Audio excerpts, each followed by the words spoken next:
Hey guys, welcome back. It is now week 3 of my fat loss with carbon series. Pretty sure that's what we've called it. This week has actually been probably the most uneventful, not so much stuff happening. It's awesome. So thinking about business, it's usually the only thing that kind of springs to mind. We did announce our 16-week diet and lifestyle remodel challenge winners. So we had 4 winners. One would take out the overall, and then there was a winner for each of the categories. So we had a fat loss winner, a reverse dieting winner, and a muscle gain winner. So gosh, let me see if I can remember their names. So Gayatri Riley was the winner for the muscle gain, most muscle gained over the 16 weeks.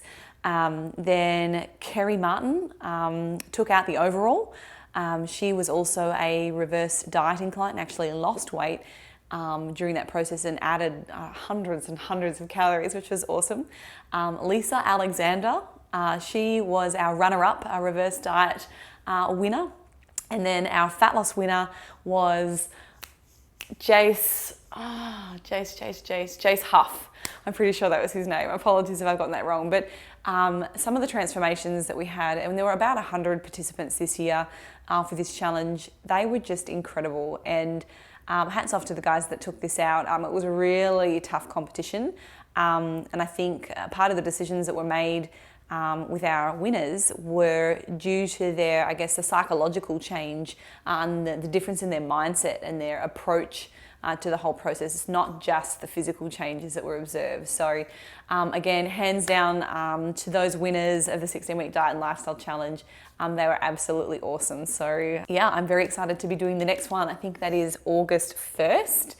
So I don't know if you guys are familiar with this, but every quarter we usually try and do a challenge. It's not just for fat loss. It's really about helping people to I guess learn the science behind their goal. So it might be that they want to put on muscle, they might want to do fat loss, they might want to reverse diet, but learn that whole process and change their, I guess, mindset to have more of a healthy, balanced approach to achieving their goals. And I think a lot of people going through this process have learned that things don't generally happen overnight. It's about, taking one day at a time, finding a sustainable approach that you can actually live out indefinitely. So it's a super fun challenge, and usually at the end we announce the winners, and for the first place or the grand overall prize winner, we fly them here to Florida, and they get to hang out with all of the Team BioLane crew for a full weekend. So flights and accommodation are all covered. And then for our runners-up, for each of the different categories, there's, I think, 12 weeks of complimentary coaching. You get, I think, 2 of the books from Lane and myself. You also get my recipe guide and the ultimate glute pack as well, so 4 of my glute bands. So it's a pretty good prize pack and also just helping people achieve their goals. So that's starting on August 1st.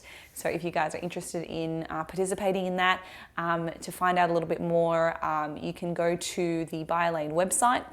Super simple, biolane.com. Click the coaching tab and send through an inquiry to the coach that you'd like to work with, and just make sure that you say that it's in regards to the 16-week challenge, and they'll know what you mean. That happened this week. That was super fun. Generally speaking, I think I just had a cruisy week with training. It was my second week of my new training block for the 12-week Get Lean and Train with me.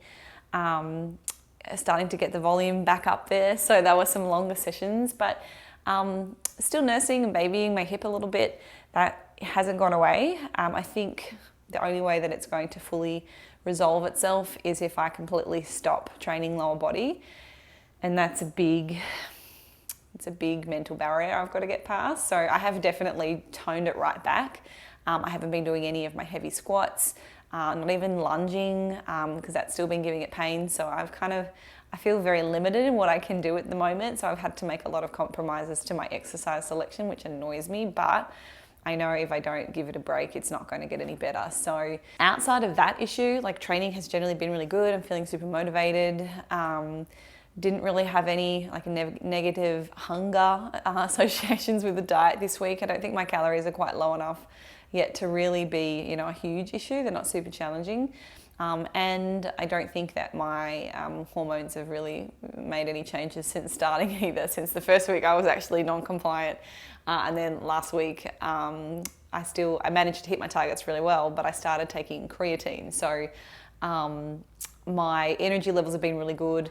My body fat definitely hasn't dropped enough for my hormones to start giving me any, I guess, unfavorable hunger messages. So probably will change sooner or later, and I'll be able to tell you about it when it does. But yeah, training's been really good. We had our kiddies this week, so we have kids week on, week off.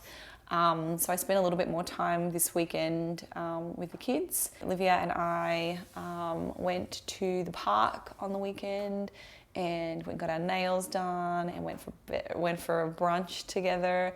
So yeah, Dad had Robert out on the boat, so I did some family stuff, and really, like, every spare minute I'm just social media. I hate it. But no, it's good. It's all part of the role. I guess the good thing is I love what I do, so it kind of doesn't feel like work all the time, but we are doing it all the time. So what else happened this weekend? Last week I decided that it's probably a good time to introduce creatine. Previously I've gone through fat loss phases without it and it's been okay, but boy, when I actually started taking it, I cannot tell you the night and day difference it had on my overall, I guess, energy levels and ability to get in my training and train much harder, better, I guess, quality sessions, etc., etc. So I felt like it was probably the right time to do it, considering I'll be on lower calories. So I guess the downside of that is that when you start taking creatine, you have a temporary, well, it's not temporary, it's permanent, until you go off it. Your weight will actually increase by about 1 or 2% of your body weight. So it's been frustrating, I guess. For the first week of this program, I chose not to be compliant to my nutrition. I wanted to enjoy our anniversary, so that was like a week of no obvious progress. Then this last week, I started the creatine, so I have to check non-compliant, and we're about to go through that in a moment. I'll show you why, or how and why we do that. And then this coming week, I'm expecting to get my monthly cycle. So it's almost a month by the time this is all said and done where I'm not going to have made like a huge change on the scale because of increases in total body water for the last 2 weeks at least. So it's probably something that should be mentioned and talked about more. I know a lot of people will start a diet and they're completely frustrated and feel really disheartened by the lack of progress, even though they're putting in the work, they're training really hard, they're hitting their macros, and nothing's happening. But I think the reality of fat loss is that there are so many things that can affect our weekly body weight, creatine being one of them if you started supplementation, or if you've just tried a couple of days in a row a different pre-workout. A lot of them will have creatine in there. So maybe you tried your friends because they said, oh, this tastes really good. Yeah, it's got a lot of beta alanine in it, gives you the tingles, makes you feel good. But even just doing something like that for a couple of days, just that in itself can cause your weight to bounce around unknowingly. So supplementation is an important one to consider. And then of course, monthly cycle, that's always going to be a week where you really can't mark or say indefinitely what's happening with your weight because you've got increases in body water due to during the luteal phase, the second phase of your monthly cycle, that's like day 14 to day 28, we have an increase in progesterone levels and our estrogen levels drop. And that change in hormones is generally what is the cause of the increased fluid retention or increased body water. And then not to mention, I guess, the increased hunger, more cravings, bigger appetite. It's much harder to say no. So people can often end up over consuming calories just because they're trying to fight that feeling. And then, mood disturbances like irritability. I think most women will understand, like, your patience goes from maybe you're normally a really patient, forgiving person, and then all of a sudden it just drops to 1, and it's like, if you don't get this or understand and you can't read my mind, like, oh, we're not having it.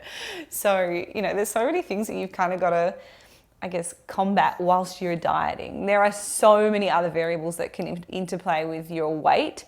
So I think women, guys as well, we need to be patient when it comes to fat loss. It's not going to happen overnight, and so many of us are used to extreme forms of dieting, so drastic cuts in calories, and perhaps you are used to seeing huge changes in your body weight from one day to the next because of the crazy restriction.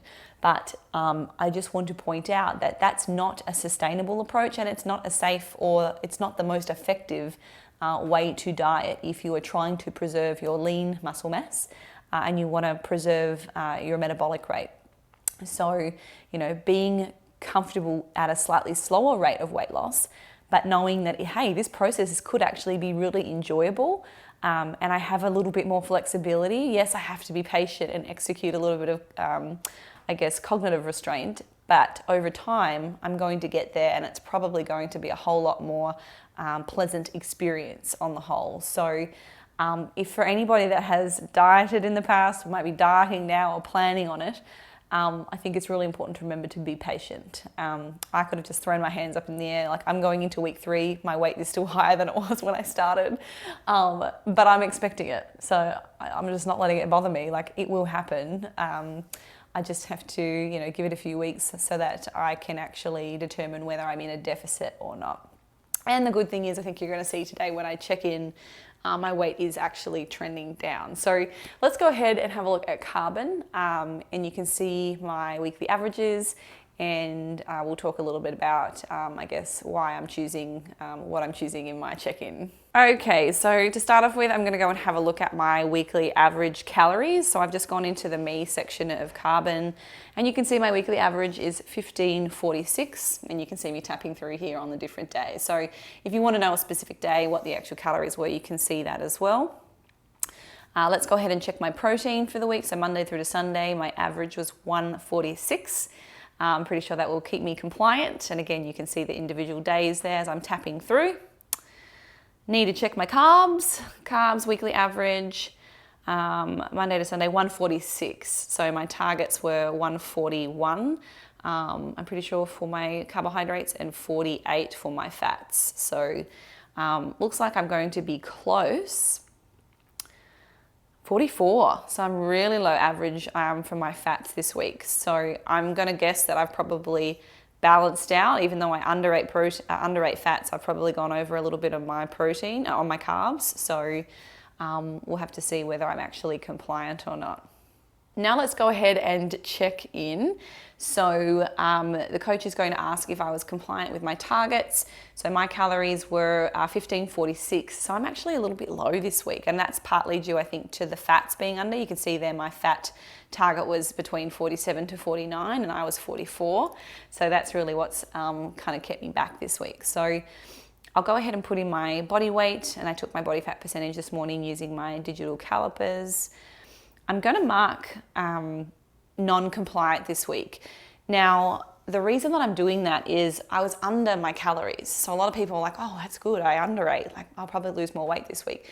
The coach is trying to keep you on track to your predetermined weekly rate of weight loss.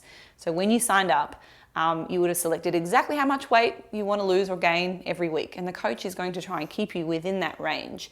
So if you undereat, your calories for the week are low, that's probably going to result in a bigger rate of loss for that week. So if you marked compliant here, like, yes, I was compliant, and the coach sees that you've actually lost a lot more weight than you were meant to, what do you think it's going to say? It's going to be like, oh, she's actually lost too much weight. We need to give her a calorie increase.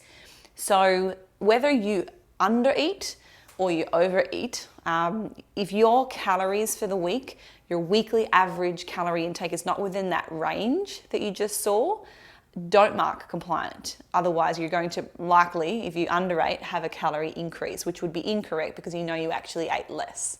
So mark non-compliant like me.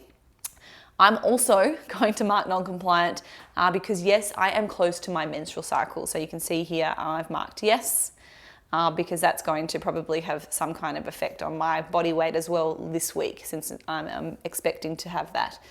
So then it asks, does everything look okay? That's just triple checking to make sure that you've entered in the correct data. I'm going to say yes, and then it's going to work out what we need to do for this next week. So here mine has said, it looks like things didn't go as planned. Your calories and macros were a little far off. Yep, under 8. Don't worry, this won't ruin the plan. Let's get back on track and let's try to hit your targets a little closer this week. So I do need to do a better job at actually hitting my targets, but also I'd mark non-compliant because I knew that my weight potentially was artificially elevated due to taking creatine. So again, had I just said I was compliant and my weight did really spike, the coach would probably assume, oh my gosh, she's put on all this weight this week. Those calories, they must not be keeping her in a deficit. The coach is going to give me a calorie decrease, and that would be that wouldn't be necessary.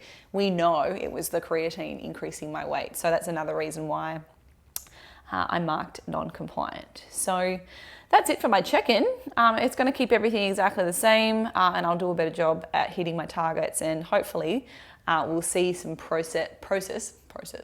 hopefully we'll see some progress in this coming week, unless I get my period and then let's just add another week to making any segue on my weight loss. But hey, it's all part and parcel with fat loss, and I think the most important thing is just to be aware of these things and to be patient. So more than likely next week I'll probably see no change because my weight will have artificially elevated due to my cycle.